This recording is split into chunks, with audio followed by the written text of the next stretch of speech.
Car on va discuter travail en ce mercredi en compagnie de notre invitée, c'est Natacha Van Hove. Bonsoir Natacha. Bonsoir. Merci d'être avec nous et merci de prendre du temps pour nous. Qu'est-ce que vous faites dans la vie, Natacha ?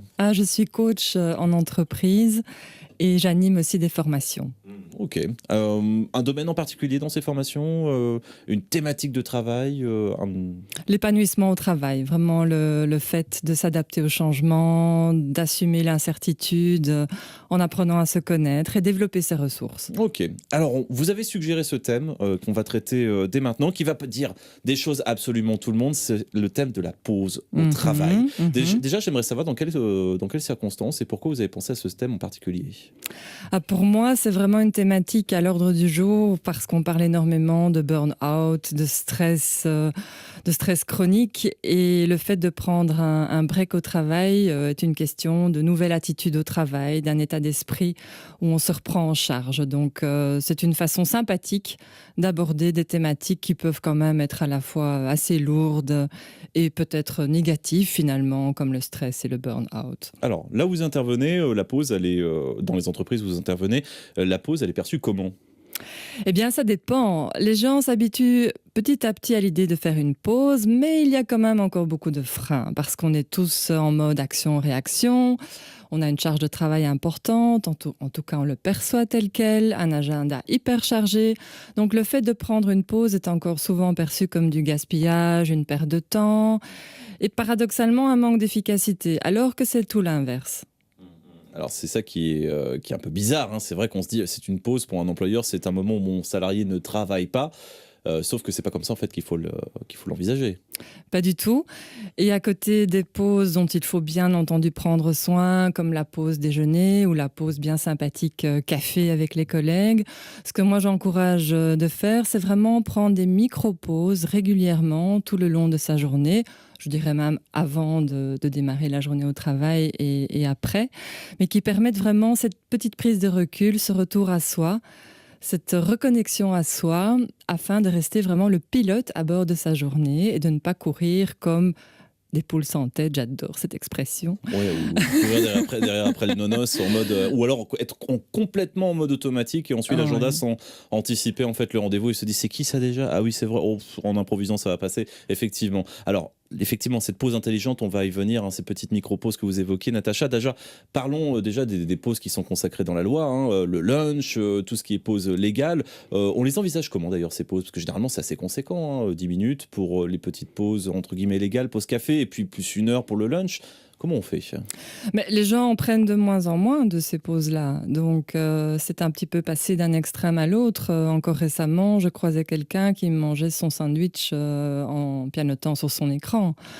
Donc, de moins en moins de gens prennent le temps, finalement, de se poser, de manger, de savourer. Donc, comment les envisager ? C'est de nouveau en étant vraiment présent à ces pauses, en y consacrant même un minimum de temps, mais en les savourant. Donc vous recommandez plus la déconnexion du travail lorsqu'on prend sa pause ? Mais pendant ce genre de pause, on peut naturellement continuer à résoudre un problème, à échanger et à discuter avec les collègues. Là n'est pas le problème. Je ne parle pas encore des smart breaks que je prodigue, mais c'est vraiment l'idée de faire finalement plus souvent une chose à la fois. Et quand on déjeune et on savoure ce qu'on mange, on choisit ce qu'on mange et on se consacre pleinement à ce qui se passe. On n'est pas tout le temps avec l'esprit agité dans tous les sens. C'est vraiment ça l'idée. C'est l'idée aussi d'aller prendre l'air beaucoup plus souvent durant la journée. Pourquoi pas de s'étirer un bon coup, de faire quelques mouvements de stretching. Parce qu'il faut quand même avouer qu'on est très très sédentaire et tout le temps en train de cogiter, de courir d'une réunion à l'autre. Donc c'est pour couper cette idée de multitâche et d'action-réaction constante. Très difficile puisque on a aussi le boulot au fil de la patte. Hein, et là je tiens mon GSM dans la main, répondre à un mail comme ça directement, calculer aussi, faire quelques additions de calcul pour le bilan de la réunion d'avant et évidemment regarder le planning en ligne parce qu'évidemment il y a peut-être un truc qui a bougé, c'est effectivement très difficile. facile. Ce qui rend d'autant plus intéressant donc le concept que vous défendez, qui est plutôt ce concept de pause intelligente. Mais là, on ne sait pas en fait en termes de durée, si j'ai bien compris. C'est plus en termes de qualité.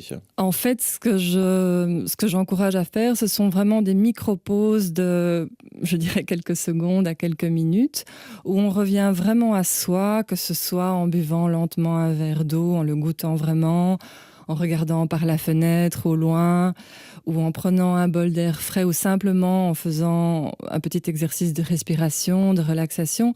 C'est un petit moment où on va s'extraire de l'action, de tout le temps ce mode faire et courir d'un truc à l'autre, et on va vraiment prendre un moment de recul, un moment de prise de hauteur finalement, et sachant que notre journée est faite de micro-choix et de micro-décisions tout le temps, eh bien, à ce moment-là, on va de nouveau se demander, tiens, où est-ce que j'en suis dans ma journée? Comment est-ce que les choses fonctionnent? Et comment est-ce que je la continue? Donc, c'est vraiment fait de moments, de petites parenthèses, où on revient vraiment à soi, au calme, et on est à même de prendre des meilleures décisions et d'aller plus calmement, plus sereinement vers la suite de sa journée. Donc en fait, potentiellement, résoudre étape par étape sa journée, c'est-à-dire en progressant logiquement dans ses rendez-vous et dans ses heures, plutôt que d'envisager la journée comme un bloc qui va tomber sur la personne et se dire « Oh là, d'accord, ok, il va falloir que je m'enfile tout ça ». En fait, c'est plus un changement d'échelle, j'ai l'impression. C'est exactement ça, et c'est aussi un changement d'état d'esprit. C'est tout le temps être un petit peu acteur et observateur et éviter d'être dans ce mode, je le répète, automatique, qui va nous faire fonctionner comme une balle de flipper.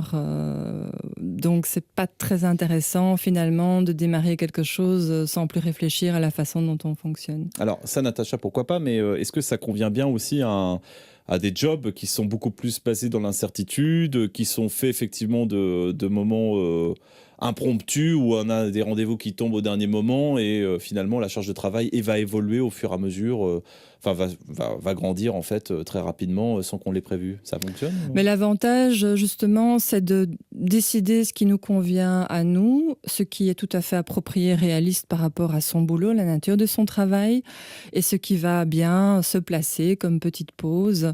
Donc c'est chacun qui doit décider ce qui est accessible et faisable. Ça doit être pratique, simple, ça doit être plaisant, agréable, et voilà, convenir à chacun. Donc il n'y a pas de règles. Moi, j'essaye de faciliter les choses en enseignant des petites techniques de relaxation, de méditation, des exercices de stretching, de mouvement divers et variés. Mais c'est aussi peut-être apprécier quelques amandes en les mâchant, les goûtant bien. C'est vraiment plutôt l'état d'esprit. Et puis, on fait ce qui est possible. Ça peut être sur la route, au moment où on est arrêté. Ça peut être au bureau. Mais l'important, en fait, c'est de ne pas attendre le soir, pire, le week-end ou les vacances, ça c'est encore pire, pour se détendre, revenir à soi et réfléchir à la façon dont les choses se passent. Donc moi j'aime beaucoup votre idée de découper les choses en étapes et d'aller d'une chose à l'autre. Moi je vois ça un petit peu comme une petite passerelle qu'on emprunte quand on va d'une réunion à une autre, quand on passe d'une tâche à une autre.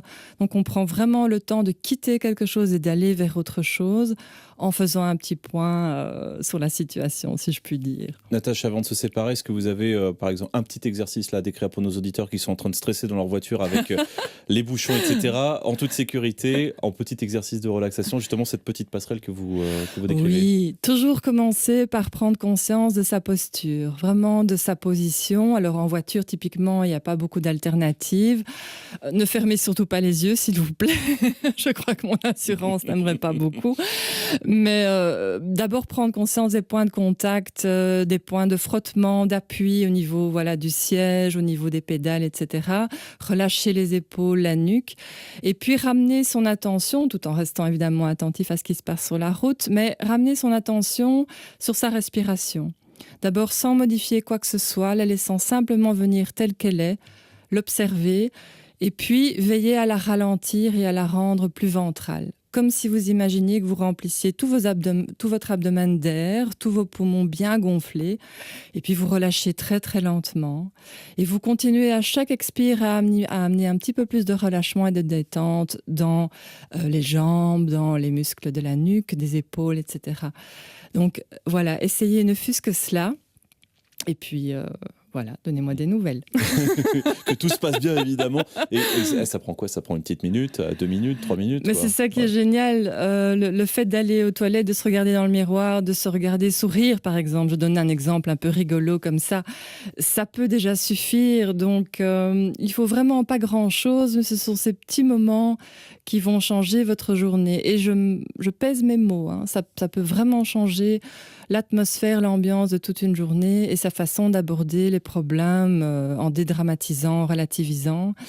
Donc ces petits moments de pause où on souffle un bon coup. D'ailleurs, pour ceux dans la voiture, je les encourage vraiment à bien expirer en soufflant un bon coup. Ça aide aussi. Ah, cette journée. Exactement. Effectivement. Faut la mettre derrière soi aussi, un moment ou un autre. Voilà, faut que ça sorte. Natacha, en tout cas, c'était un plaisir de vous rencontrer et puis surtout aussi de pouvoir parler de cette petite pause qu'on peut ménager dans sa journée et que chacun et chacune peut faire. On peut peut-être se tourner aussi vers votre site internet et vers votre cabinet coaching, c'est où? Oui, la-chrysalide.eu. Mon cabinet se situe à Willaert, mais je travaille donc en Belgique et à l'étranger, donc il n'y a pas de limite. Je suis aussi entourée d'une équipe multilingue et très flexible, donc voilà. C'est parfait. Eh ben, un grand merci, en tout cas. Merci à vous. Et puis, rappelez également que c'est une collaboration également, si vous êtes dans nos studios, avec HR Meetup, un projet podcast de la SBL, The Podcast Factory, dont vous retrouverez d'ailleurs le podcast de cet entretien bientôt sur nos pages Facebook respectives. Natacha, belle route à vous et un grand merci encore. À bientôt.